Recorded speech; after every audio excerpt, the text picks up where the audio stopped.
La création de ce nouveau casier aura nécessité plusieurs mois de travaux. Dans un premier temps, il a fallu déplacer les voiries existantes nécessaires au fonctionnement du site, mais également créer de nouvelles voiries qui permettent et qui permettront l'exploitation de ce nouveau site. Ensuite, il a fallu déplacer et renforcer le réseau électrique pour répondre aux nouveaux besoins de nouvelles installations, prolonger le réseau en eau potable sur la nouvelle zone également. Il a fallu dans un premier temps faire la mise à niveau de toute la zone, c'est passé par un décapage de la terre végétale sur 1 mètre de hauteur et le stockage sur une autre partie du site. Il a fallu également créer des fossés en périphérie. Nous avons également créé un bassin de stockage étanche de ces eaux de ruissellement qui seront ensuite rejetées dans le milieu naturel après analyse. Donc nous avons réalisé aussi un masque drainant pour le captage des eaux souterraines en créant une tranchée drainante de 180 mètres de long sur 8 mètres de profondeur avec un point bas sur la partie est. Ce point bas est équipé d'un poste de relevage et nous rejetterons ces eaux dans un milieu naturel après analyse évidemment. Alors l'étude préalable géologique qui avait été réalisée a démontré que nous allions rencontrer sur cette zone des matériaux de qualité, des matériaux argileux qui correspondent parfaitement à la réalisation de ce type de travaux. Ils ont servi à la réalisation des digues, à la réalisation d'un merlon central et à la réalisation également des rampes d'accès pour le fonctionnement et l'exploitation de ce nouveau casier. Alors le fond de forme de ce casier est à moins 5 mètres par rapport au terrain naturel et la hauteur des digues sur lesquelles nous nous trouvons, nous sommes actuellement à plus 5 voire 6 mètres de hauteur par rapport au terrain naturel. Et le fond de forme a été également panté sur des endroits bien précis qui seront destinés à recevoir des postes de relevage. Et le fond de forme a été également traité avec de la bentonite, la bentonite qui est un matériau argileux de très grande qualité et qui permet d'assurer une étanchéité supplémentaire. Pour garantir une sécurité et un respect de l'environnement optimum, le nouveau casier de Cap-Vern a été conçu dans le respect des normes techniques les plus strictes. Pour la réalisation de cette barrière active, nous avons employé 4 matériaux différents. Un géotextile anti-poinçonnement, un autre géotextile appelé GSB, une géomembrane en polyéthylène de haute densité de 20/10 d'épaisseur et un autre géotextile de protection.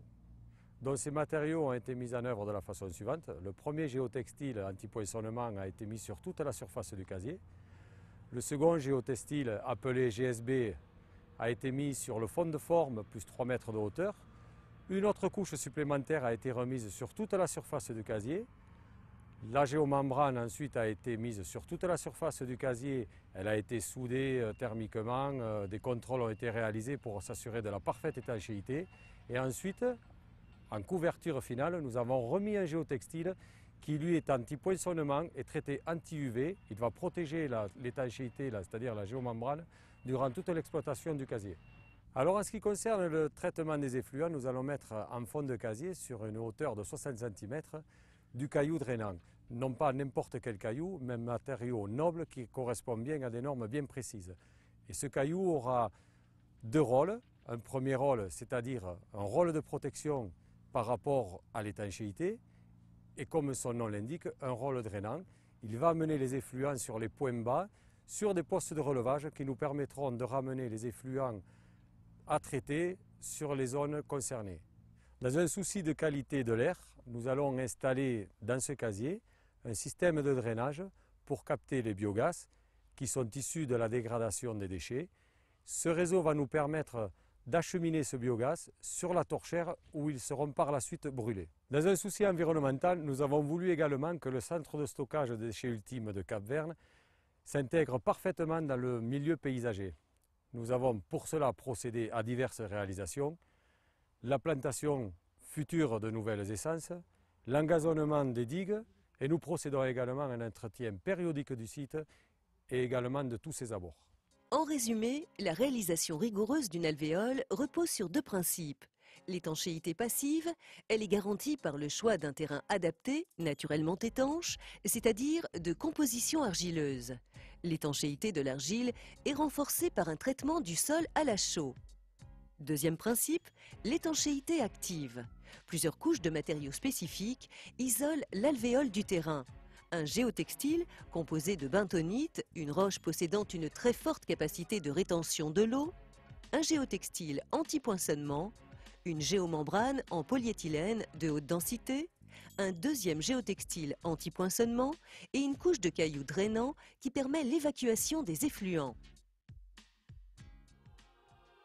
Avec la fermeture fin 2011 du centre de stockage de Lourdes-Mourles et le terme de l'arrêté d'exploitation actuel du site de Bénac, qui est aujourd'hui fixé au 31 juillet 2013, le SMTD 65 a pour ambitieuse mission de reconfigurer l'organisation et les infrastructures dédiées aux déchets dans les Hautes-Pyrénées.